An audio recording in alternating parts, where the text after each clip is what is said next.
কিছু মনে করবেন না? না বলো। আরে চকলা পড়ো, চকলা পড়ো। তোমাকে পুরো শাহরুখ খান লাগে। তুমি শাহরুখ খানের ভক্ত তো? তুমি শাহরুখ খান ফ্যান? শাহরুখ খান ফ্যান তো? হ্যাঁ কি না? না হলে এখন হ্যাঁ হবে। ভালো লাগে তো। হ্যাঁ ওই জন্য টিকিটটা নিয়েছি। তুই দেখা তুই জানা সালাম। হ্যাঁ একটু আগে গানটা শুনছিলাম, শুনতে আসছিলাম। পেয়েছো সালাম তো পেয়েছো? সালাম পেয়েছো? साम नहीं मिला। ऐसा दाढ़ी बनाया ना कि दाढ़ी जो बनाया ये दाढ़ी देख के सब भाई जाएंगे।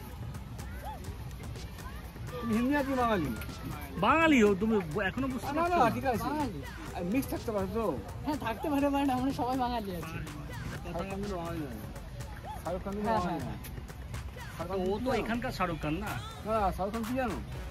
জানি না, শাহরুখ মুসলিমও না। তুমি মুসলিমও না, অস্ট্রেলিয়ান।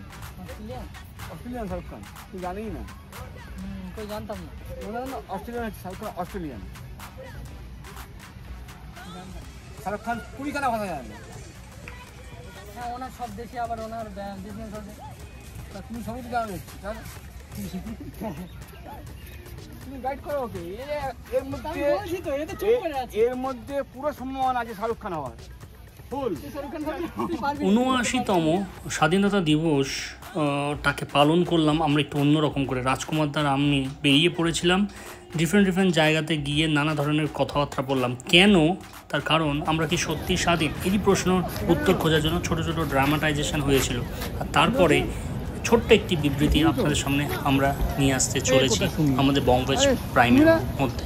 কথাটা একটাই, আমরা কি সত্যি স্বাধীন নাকি স্বাধীন হয়ে আমরা এখনও অভিনয় করে চলেছি 1947-এর পর থেকে। চলুন সেটা নিয়েই আজকে একটু কথা বলবো আপনাদের সঙ্গে। যদি ভালো লাগে ডেফিনেটলি লাইক শেয়ার সাবস্ক্রাইব করবেন।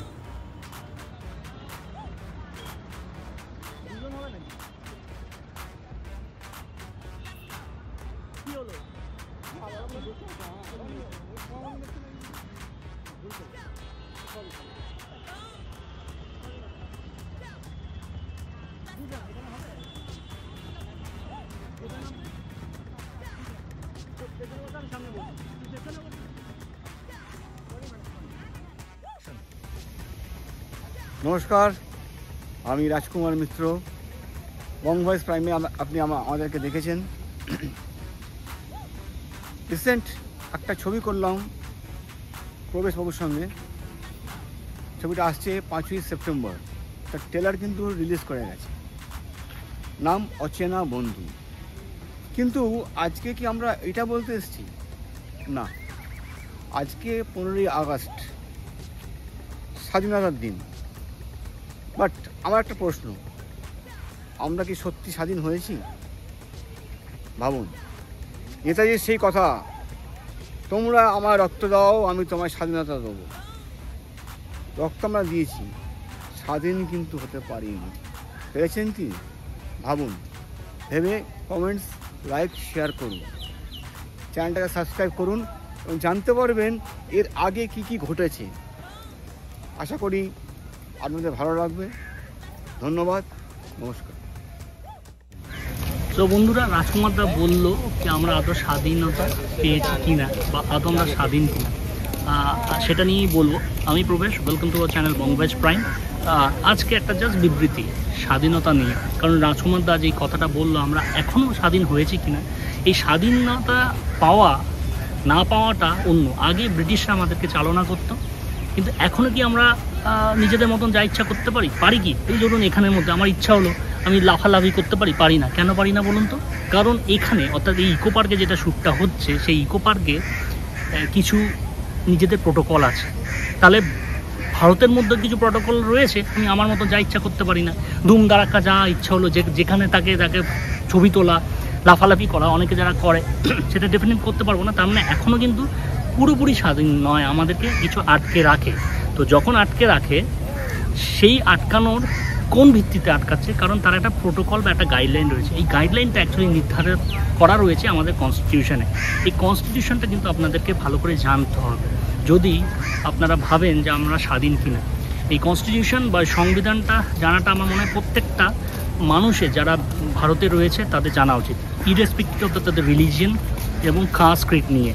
ধর্মীয় গ্রন্থের থেকেও আমার মনে হয় এই কনস্টিটিউশন খুব ইম্পর্টেন্ট, এবং এই কনস্টিটিউশনকে কে কাস্টাডির মধ্যে রয়েছে? Supreme court.